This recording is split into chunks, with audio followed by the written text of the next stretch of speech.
إن الحمد لله نحمده ونستعينه ونستغفره ونعوذ بالله من شرور أنفسنا ومن سيئات أعمالنا من يهده الله فلا مضل له ومن يضلله فلا هادي له وأشهد أن لا إله إلا الله وحده لا شريك له وأشهد أن محمدا عبده ورسوله صلى الله عليه وعلى آله وأصحابه أجمعين. قال الله تعالى في التنزيل العزيز بعد أن نقول أعوذ بالله من الشيطان الرجيم يا أيها الذين آمنوا اتقوا الله حق تقاته ولا تموتن إلا وأنتم مسلمون. وقال يا أيها الذين آمنوا اتقوا الله وقولوا قولا سديدا يصلح لكم أعمالكم ويغفر لكم ذنوبكم ومن يطع الله ورسوله فقد فاز فوزا عظيما. أما بعد. Today, inshallah, and next week, inshallah, today and next week, I'd like to share with you a hadith of the Prophet ﷺ, a continuation of a slightly longer hadith in the khutbah. And in this hadith, there is many beautiful things that the Prophet ﷺ touches upon. The core of it is it speaks to the values of Islam. The values of Islam, that the Sharia, the revelation that Allah has sent, that the Prophet ﷺ has taught us, those values that are being trying to be instilled in us. What are those values? This hadith touches upon them. And I think it's really important and really pertinent for us as a reminder. Perhaps you've heard this hadith before, but also particularly for the younger adults who are in the audience more and more because of the summer holidays. Lest Islam becomes, lest our deen becomes just a set of rituals that are followed, a set of do's and don'ts that are performed without understanding the bigger picture. That's a fear that I have, that's a fear that many people have expressed. People who have teenage kids, people who have kids who are a little older, struggling with their faith. The fear of the faith being reduced to just a set of do's and don'ts. Don't eat this chicken, don't eat this chicken. Sit this way, don't sit this way. Put your feet this way, don't put your feet that way. That is not the religion in its entirety. Those do's and don'ts are part of the religion. No one's going to deny that. But the religion, the Sharia, the law that Allah has revealed, the values that this Sharia is trying to instill in us are far grander and far more significant. So we want to not lose track of that. Particularly those of us who are younger, who are growing up in an environment where the deen isn't taught according to the way it should have been taught. The way it should have been, the way the Prophet ﷺ taught the Sahaba, the way the great Imams taught their students, that is a tradition that is now unfortunately lost upon us.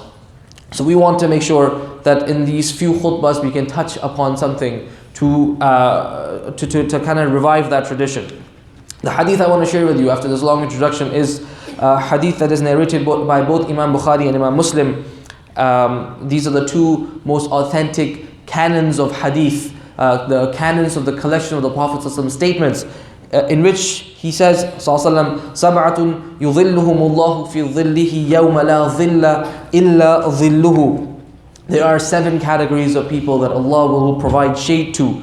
On the day there is no shade except His shade, i.e. the day of judgment. Number 1, imamun adil, a just ruler. Number 2, shabun nasha'a fi ibadatillah, a young person who grew up worshipping Allah. Number 3, rajulun qalbuhu mu'allaqun bil masajid, a man whose heart is attached to the masjids. Number 4, وَرَجُلَانِ تَحَابَّا فِي اللَّهِ اجْتَمَعَ عَلَيْهِ وَتَفَرَّقَ عَلَيْهِ. Number 4, two people who have this mutual love for each other. Love for each other that is purely for the sake of Allah subhanahu wa ta'ala. There is no monetary gain, there is no favors, nothing. It's just for the sake of Allah. That's the motivation, that's the driving force. They meet for that reason, they leave for that reason. Number 5, رَجُلٌ دَعَتْهُ امْرَأَةٌ ذَاتُ مَنْصَبٍ وَجَمَالٍ فَقَالَ إِنِّي أَخَافُ اللَّهِ. A man who, number 5, a woman of beauty and character, and somebody who is is sought out, seeks him, wants him, seduces him, and he, instead of falling for her, says, Inni akhafullah, I fear Allah. Number 6 is رجل تصدق بصدقة فأخفاها حتى لا تعلم شماله ما تنفق يمينه. A man who is giving charity, and he is giving charity so secretively that metaphorically his left hand does not know what his right hand is given. It's a metaphor to give you an idea of how secretive he is in his good deeds. وَرَجُلٌ ذَكَرَ اللَّهَ خَالِيًا فَفَاضَتْ عَيْنَاهُ. And number 7, a person or a man who remembers Allah in the absence or in the privacy of his home, in the privacy of not having people seeing him. In a situation where he's not in the public or she's not in the public, they're in a private situation. And in that moment of remembering Allah, they're overwhelmed with tears, they are overwhelmed with the love of Allah, the fear of Allah. The emotions are so strong, the tears are overflowing. These are the 7 categories. Now, I will touch upon maybe 3 of them today, and 4 of them next Jumu'ah inshallah, and comment a little bit on each of these categories. Well, to be very honest, you can spend much more time than the 25 minutes that we have together on these. But I will try my best to do justice to this very beautiful, comprehensive hadith that speaks to the values that really matter in Islam.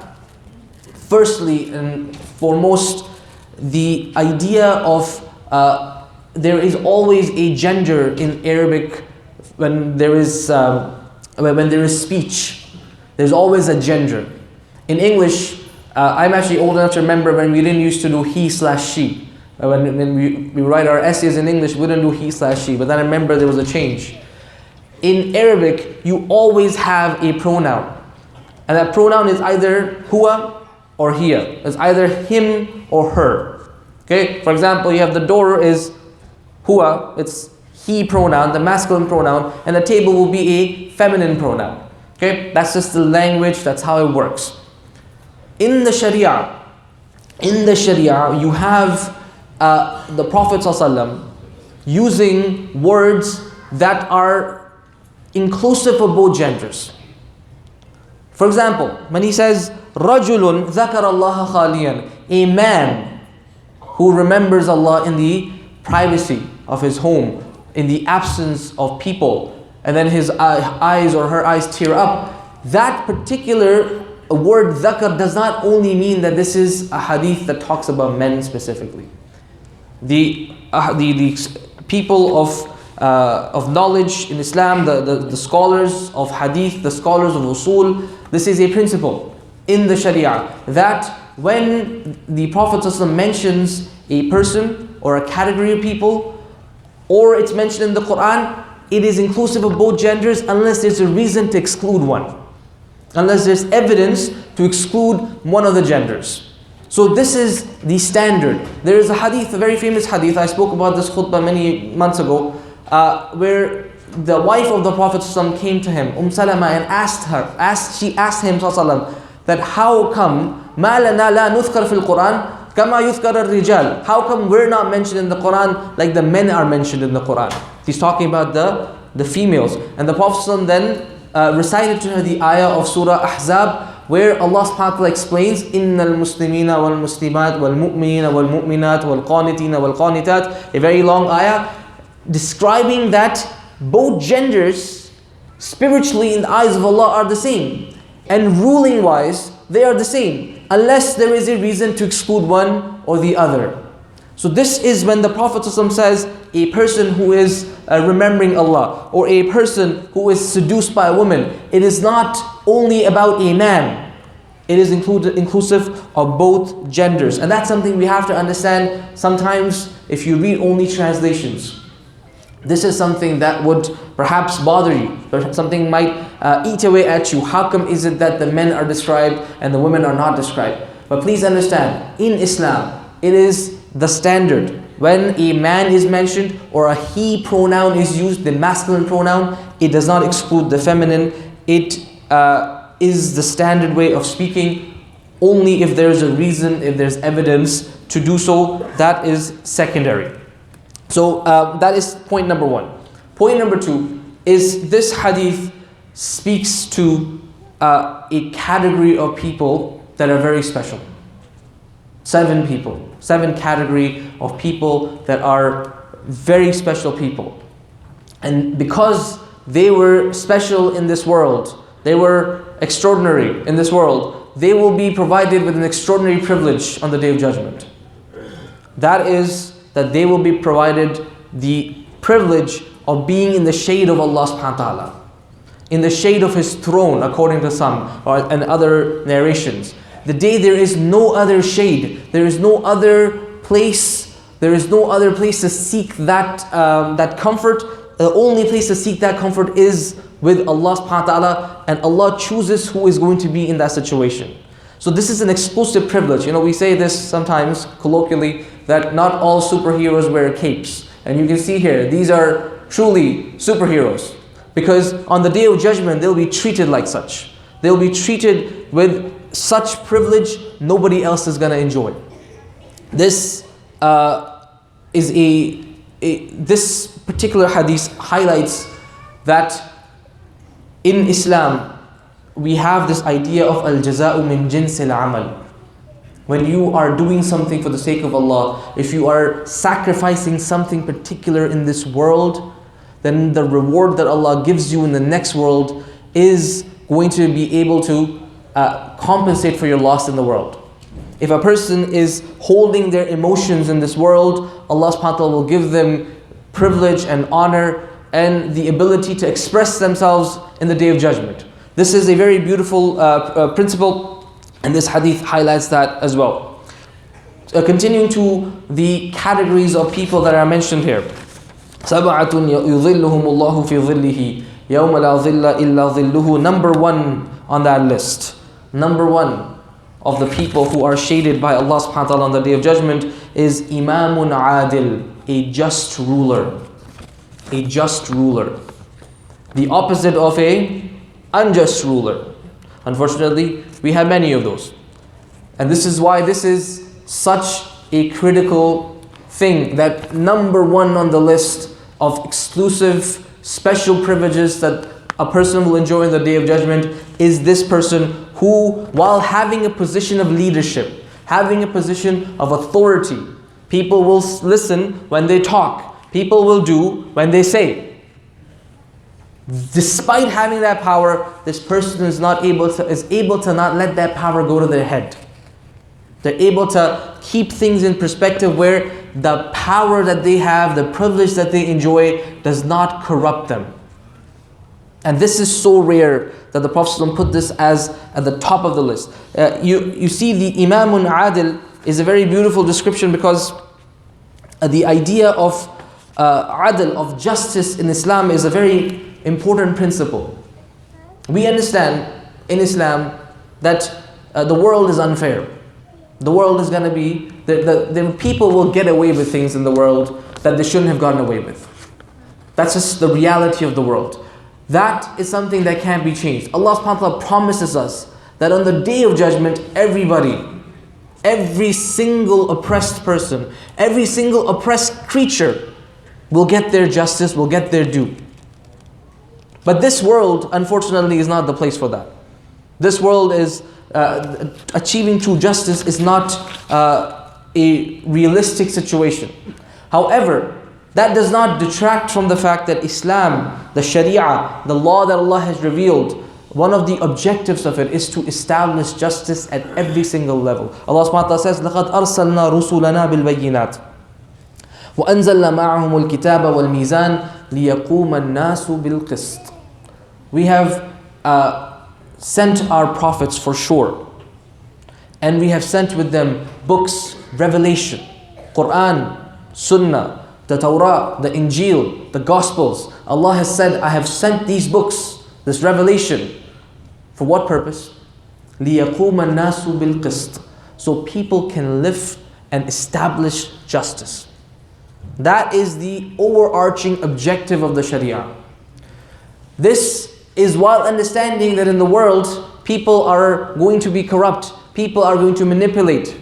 But the objective of the Sharia remains to establish justice. And this justice is supposed to be at all levels.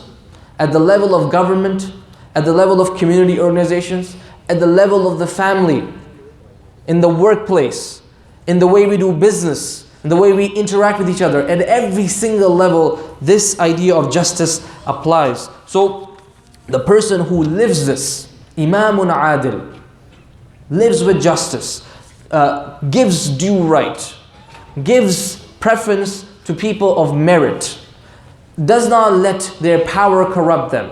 At whatever level they are leading, that is a person so special and so worthy that they are number one on the list of people that Allah provides shade to them on the Day of Judgment.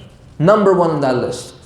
Imamun Adil is someone also who is, while being responsible, is not pretentious, is not arrogant. There's a very beautiful hadith of the Prophet ﷺ in which he says that al-mutashabbih bima lam yu'ta kalabisi thawbay zur. The person who is pretending to have something that they don't, pretending to know something that they don't, is like the one who's wearing clothes that are stolen. Pretending that I know this because I'm in a position of authority, but in fact you don't. That is like I'm wearing clothes that were stolen, because I am giving off an appearance of leadership, of authority, that I actually shouldn't be giving off. It goes against the idea of humility. That is a critical requirement of anybody who is a leader, in any sphere, at any level. Imamun Adil, the one who is just in the way they execute their power and the way they present themselves. You look at Imam Malik rahimahullah, he said half of knowledge is saying la adri. Says half of knowledge is saying I don't know. What does he mean by that? It's like he's saying you in a position of leadership, but people think you know something. The prerequisite for you to be in that position is you should have the humility to acknowledge I don't know everything, I know my limitations. You look at Allah subhanahu wa ta'ala talking about Musa alayhi salam in the Quran. He is the leader of Bani Israel. He is one of the 5 greatest prophets. If there is anybody who is a thoroughbred leader, it is Musa alayhi salam. When Allah tells him there is a person who knows more than you, O Musa, in the world, what does Musa say? He says, I will find this person. In Surah Kahf, the story is described. He says, I will go and find this person. And I will continue to go and look for this person. أَوْ أَمْضِيَ حُقُوبًا, even if it takes me 80 years to do so. I will find this person to learn from them. And when he finally meets this person, what does he say? Does he tell him, hey, you know, I'm Musa, I'm the leader of Bani Israel, I'm Kalimullah, Allah spoke to me, so now you give me what you have. That's arrogant. That's pretentious. That's not just. He says, هَلْ أَتَّبِعُكَ عَلَىٰ أَن تُعَلِّمَنِي مِمَّا عُلِّمْتَ رُشْدًا. Can I follow you around to learn from what Allah has taught you? The humility that is a prerequisite for being in a position of leadership, Musa a.s. demonstrates that. The Prophet lived that. Our ulama describe it. Imamun Adil is number 1 on the list because it is in many ways the most difficult thing to do. أقول ما تسمعون واستغفر الله لي ولكم فاستغفروه إنه الغفور الرحيم. If I can also ask the people to make space and move forward, inshallah. Jazakumullah khairan.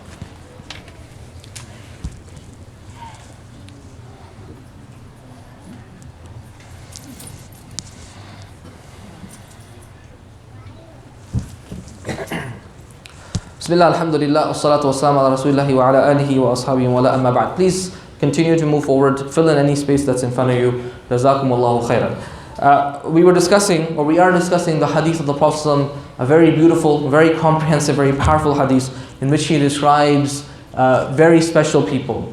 People who are going to enjoy the most exclusive privilege on the Day of Judgment, that is to be shaded under the shade of Allah subhanahu wa ta'ala, exclusively when no one else has that privilege. And he lists alayhi 7 categories of people. And we spoke about how this is for both genders. When the Prophet is using the word dhakar, man, he's not only referring when he uses the word man, he's not referring only to males. This is inclusive of both genders. And number two, we spoke about how the privilege the person enjoys in the akhirah is directly connected to the sacrifices and the choices they make in this world. And this is something we have to understand, brothers and sisters. Our actions here in this world, you may not think they're consequential, but you bet they're recorded. And they're going to have consequences in the next life. In this list, the Prophet ﷺ mentions 7 things. The first person on this list, the first category of the person is a just ruler. A person who lives the justice that the Sharia wants to instill in us, that is a goal of the Sharia, acts according to it, has the humility required to accept their limitations and their flaws.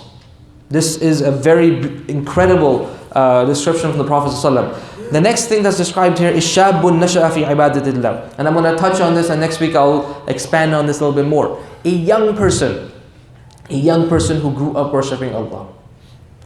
A young person is highlighted here for multiple reasons.